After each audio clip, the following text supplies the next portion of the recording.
전 GS건설 출신이에요. 네. 그래서 자회를 만드는 회사를 그렇죠. 다녔단 말이에요. 그래서 광수야 잠깐 와봐라. 네.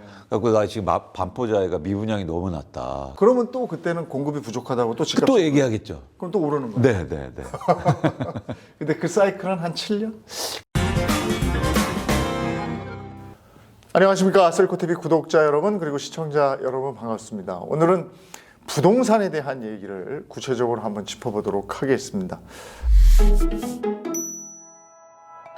이번 키워드는 입주 물량입니다. 입주 물량을 지난 시간처럼 저희가 그래프를 가지고 확실하게 분석을 해보도록 하겠습니다.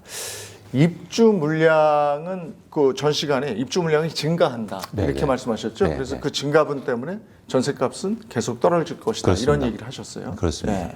그래서 입주 물량이 여러분들이 이거 잘 보시면 왜 입주 물량이 많다고 해서 전세 가격 떨어지지? 그렇게 또 생각하시는 분도 계시더라고요. 근데 이거는 뭐 좀 상식에 통합니다. 왜냐하면 새 아파트가 많아지면 전세 가격이 떨어질 수 있잖아요. 관건은 뭐냐면 근데 기본적으로 공급이란 특징이 뭐가 있냐면 MC께서 한번 생각해 보세요. 가격이 떨어지면 공급자, 내가 공급자, 물건을 파는 사람들이면 기본적으로 어떻게 합니까? 가격이 떨어지면 좀 더 기다리는 거 아닙니까? 그렇죠. 그래서 떨어질 때까지. 공급을 감소하거나, 네. 공급을 감소시키죠. 네. 그게 기본적으로 제품의 속성이잖아요. 그래서 예를 들어서 이 볼펜이면 볼펜 가격이 떨어지면 내가 파는 입장에서는 볼펜을 그럼 나중에 팔려고 나중에 팔죠. 물건을 걷어들일 수 있잖아요. 근데 전월세 물량은요, 그게 안 된다는 거예요. 예를 들어서 전세 가격이 떨어진다고 해서 아예 난 빈집으로 내놓을래, 놔둘래 이런 생각 없다는 거예요. 거의. 예. 그러면 이렇게 말씀드린 것처럼 그래프 보시는 것처럼 이게 수도권의 입주 물량인데 이렇게 입주 물량이 증가하는 면 전세 월세 가격은 무조건 떨어질 수 있다. 회피가 불가능하기 때문에 그렇게 보는 겁니다. 공급이 너무 부족해서 집값이 올랐다고 그랬는데 지금은 이제 공급이 너무 많아서 전세값은 물론이고 집값도 떨어진다. 예. 그 영향을 받는다면 이건 어떻게 해야 됩니까? 늘려놓은 공급을 줄일 수는 없잖아요. 없죠. 네. 그런데 시장이 독특한 게 이렇게 이제 전세 가격이 떨어지고 집값이 또 하락하면 공급이 줄어요. 어떻게 줄죠? 건설사들이 안 짓죠. 어. 최근에 미분양 아파트가 증가하잖아요. 분양은 지어진 건 분양은 하긴 해야 돼. 그렇죠. 근데 이제는 향후로 길게 보면 5, 6년 후에 이제 공급이 감소할 가능성이 있는 거죠. 네. 그래서 계속 이제 사이클을 만드는 겁니다. 그러면 또 그때는 공급이 부족하다고 또 집값 또 얘기하겠죠. 그럼 또 오르는 거예요. 네. 근데 그 사이클은 한 7년? 글쎄요, 저희가 연수를 말씀드리긴 좀 힘들어요. 네. 대신 이제는 다시 정리해서 말씀드리겠지만 이제 가격 하락폭이 얼마나 되느냐가 이제 관건이겠죠. 근데 분양을 좀 미뤘던 것 같은데 지금도. 네. 근데 언제까지 미룰 수 없으니까 그 분양 물건은 나오는 거고 그러면 그게 미분양이 된다 이렇게 되는 거예요. 그렇죠. 그래서 최근에 미분양이 증가하는 이유예요. 네. 서울에도 지금 미분양이 크게 하락하고 있고 분양률이. 네. 그다음에 전국적으로도 지금 미분양 세대 수가 거의 6만 후반대, 7만 가구 정도까지 증가했습니다. 네. 불과 1년 전만 해도 1만 가구, 2만 가구밖에 안 됐어요. 네. 그러니까 엄청나게 빠른 속도로 불 꺼진 아파트들이 증가하고 있는 거죠. 분양 미달 이렇게 얘기를 하면 최근에 이제 둔촌주공도 그랬고 네. 그다음에 마포에 있는 아파트도 그렇고 분양이 어느 정도 됐다고 해도 실제 계약으로 그게 이어지느냐 이런 얘기인데 그렇죠. 그죠? 그렇죠. 근데 둔촌 같은 경우에는 70%로 전 알고 있었는데 그게 거기서 확실하게 그 데이터를 가지고 얘기한 게 아니라면서요? 맞습니다. 그냥 추정하는 거고요. 70% 정도는 이제 몇 언론에서는 잘 됐다고 하는데 저도 이제 70%면 잘 됐다고 생각하거든요. 근데 건설사가 발표를 안 하더라고요. 글쎄요. 그 공식 얘기- 발표는 없었다고. 네, 그 얘기는 뭐냐면 70%보다 안 됐나? 네. 이런 생각도 하게 하죠. 네. 어. 근데 이게 저도 이제 살아보니까 경험치라는 게 있잖아요. 네. 예전에 그 저 반포자인가요? 그 고속터미널 옆에 있는 거 굉장히 비싼 아파트. 네. 근데 그게 딱 이랬거든요. 맞습니다. 그러니까 미분양되고요. 맞습니다. 그때 하도 그 뭐 이렇게 차에 태워가지고 돈 있는 사람들 가서 투어 시켜도 안 샀어요. 네. 근데 그때 산 사람들을 돈 엄청 벌었거든요. 네. 지금도 그렇지 않을까.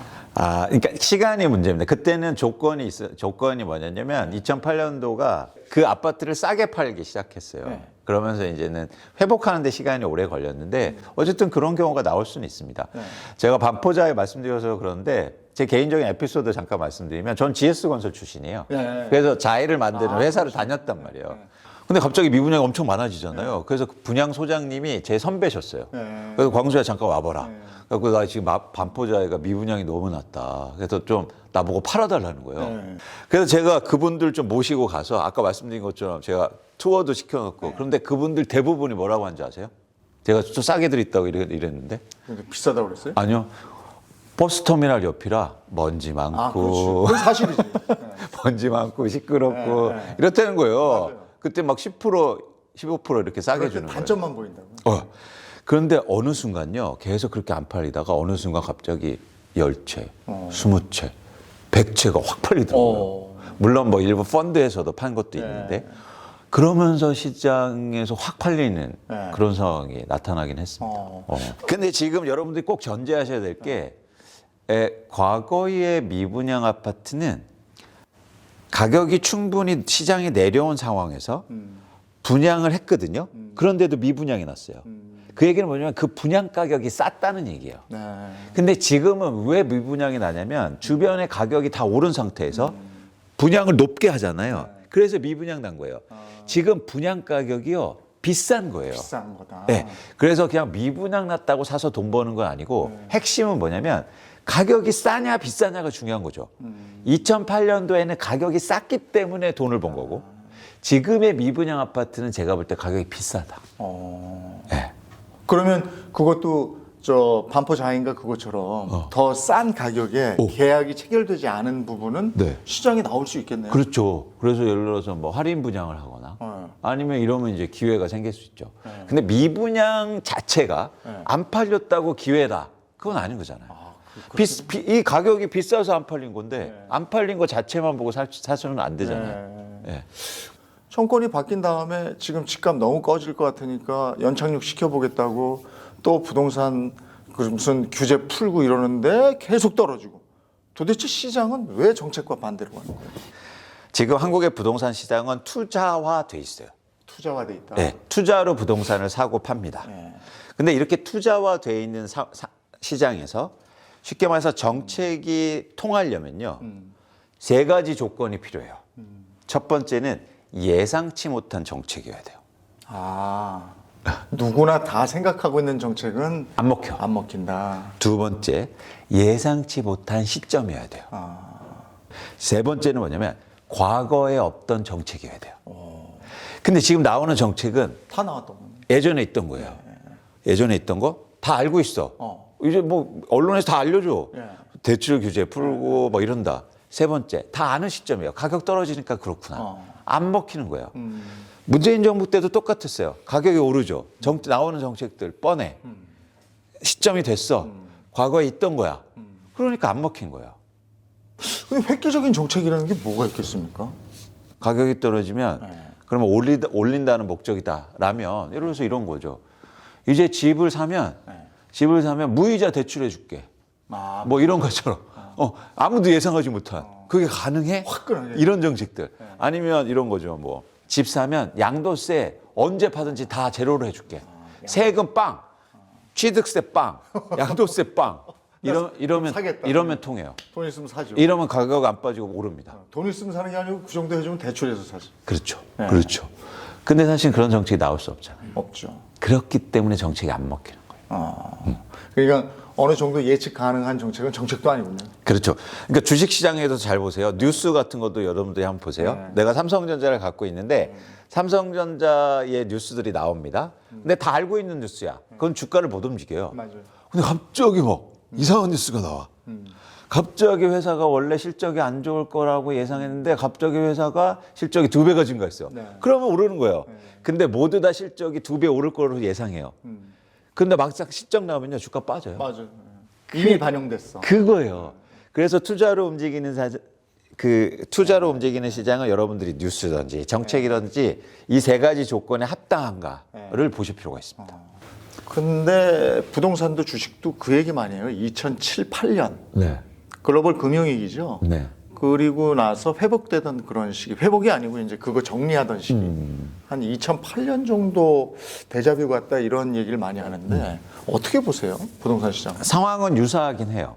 그 전에도 집값이 많이 올랐다가 그다음에 뭐 여러 가지 글로벌 금융위기 오면서 집값이 빠지기 시작했고 그 뒤로 한 6, 7년간 사실은 집값이 회복 못하고 계속 빠졌거든요. 지금 상황하고 유사하긴 합니다. 그런데 조건이 몇 가지 다른 게 있어요. 대표적인 조건은 뭐냐면 그때보다 가격이 더 많이 오른 상태예요. 더 많이 올랐죠. 예, 예. 그래서 리스크가 더 큰 거죠. 그때 훅 빠졌어요. 그렇죠. 그래서 지금은 이제는 최근에 집값이 너무 가파르게 상승했기 때문에 이런 부분에서 과거하고 더 많이 올랐기 때문에 그게 이제 다른 점이고 두 번째는 뭐냐면 그때보다 더 시장이 투자화돼 있어요. 집값이 빠지는데 대부분 투자 목적으로 사는 집들이 막 빠집니다. 그러니까 변동성을 더 키울 수 있다는 거죠. 그래서 지금은 그때보다도 훨씬 시장이 투자화돼 있다. 그래서 더 많이 변동될 수 있다고 보는 거죠. 근데 이제 그동안의 학습 효과라는 게 있어서 예전에 2008년 이런 때는요, 사람들이 이렇게 사이클이나 이런 거 잘 몰랐어요. 그리고 부동산 시장이나 뭐 주식 시장이나 이런 데에 대해서 정말 잘 몰랐어요. 그리고 지금 뭐 경기가 안 좋고 이래도 그동안 돈이 너무 많이 풀렸었기 때문에 네. 쟁여놓은 돈들이 있다고요. 네, 네. 네, 좀 있는 분들은 엄청 쟁여놨고 네, 네. 기업들도 사실 지금 돈 없다고 엄살이지만 쌓아놓은 돈이 많다는 건 알고 있는 거고. 그쵸. 그러면 그때하고 좀 다른 상황 아닙니까? 그래서 그런 돈들이 있으니까 야 좀 견디자. 어? 그래서 조금 있으면 또 이 사이클이니까 올라갈 텐데 지금 내가 움직일 필요 없는 거 아니냐. 이런 생각들을 많이 하더라고요. 근데 그런 분들이 시장을 움직이지 않는다는 거죠. 그러니까 물론 급한 마음, 급한 사람들이 시장을 만드는 거고 아까 말씀드린 것처럼 뭐 급매물이 될 수도 있고 그런 시장이 움직이는 거죠. 근데 흥미롭게도 자산 가격이라는 게 예를 들어서 20억짜리 아파트가 누가 15억에 팝니다. 네. 급해서. 그러면 그 아파트는요 15억부터 출발하는 거예요. 이게 앵커링 효과라고 그러는 건데 거기에 닷을 딱 내리게 돼요. 사람들의 마음이. 그래서 그 집은 떨어진 거예요. 그렇기 때문에 사실은 이렇게 전체가 안 움직여도 소수가 움직이는 것 때문에 자산 가격은 크게 변동된다. 이렇게 보시면 됩니다. 네. 자, 전 시간에는 이제 전세 물량에 대해서 그리고 이번에는 입주 물량에 대해서 부동산 한번 훑어봤습니다.